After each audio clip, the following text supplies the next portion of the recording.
Angel. Gutman and Cairo will talk when the cops nail them about us. We've only got minutes to get set for the police. Now give me your whole story fast. Well, where shall I begin? The day you first came to my office.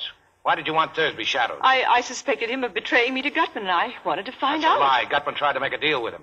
You had Thursby hooked, and you knew it. You wanted to get him out of the way before Captain Jacoby arrived with the Falcon. Isn't that so?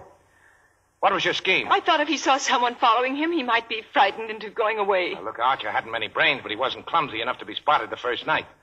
You must have told Thursby he was being followed. I told him, yes.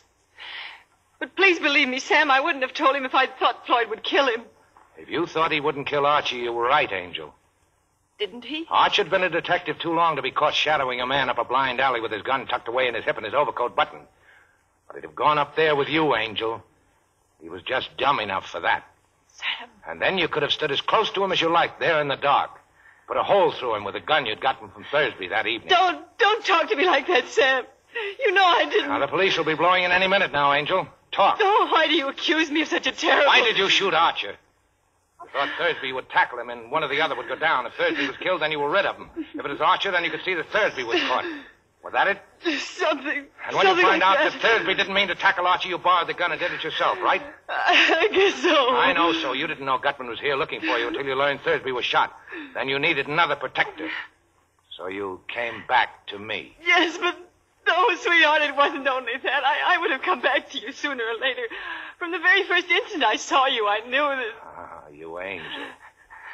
Well, if you get a good break, you'll be out of San Quentin in 20 years. Sam, you're not... Yes, Angel. I'm going to send you over.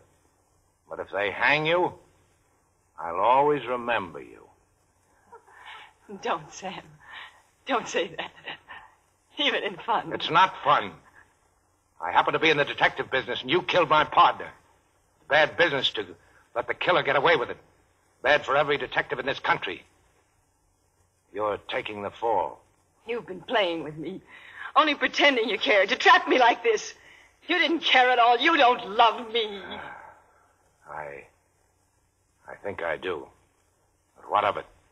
I won't play the sap for you. You know it's not like that. You can't say that. I am saying it. You know down deep in your heart, you know that in spite of everything I've done, I love you. I don't care who loves who.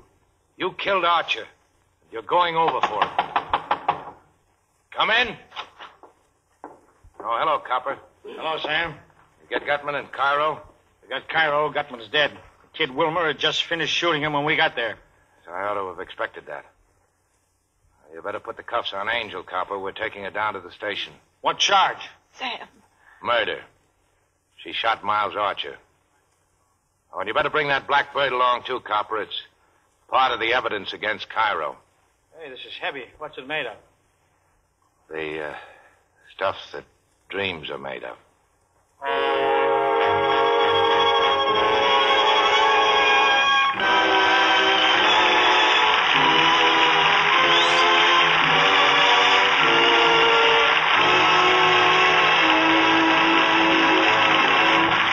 So ends the story of the Maltese Falcon. Thank you, Mary Astor, Humphrey Bogart, Sidney Greenstreet, and Peter Lorre for appearing with the Lady Astor Screen Guild players tonight, and also for telling us a most exciting story. It was our pleasure, Mr. Bradley.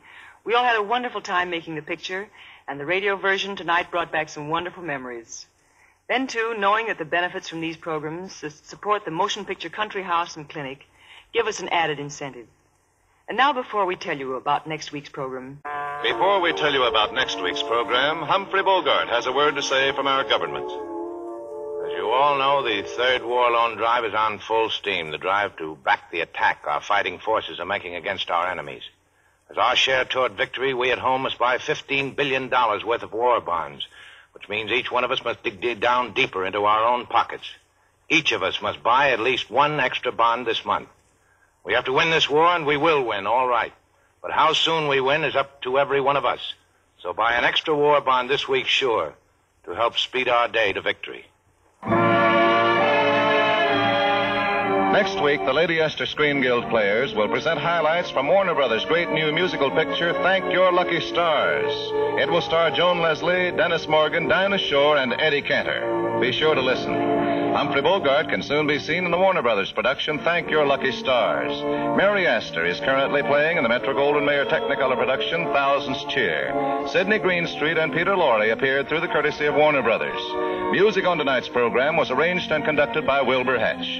To help your government save tin, buy the larger size of Lady Esther face cream, and at the same time you will save yourself money to invest in war bonds and stamps.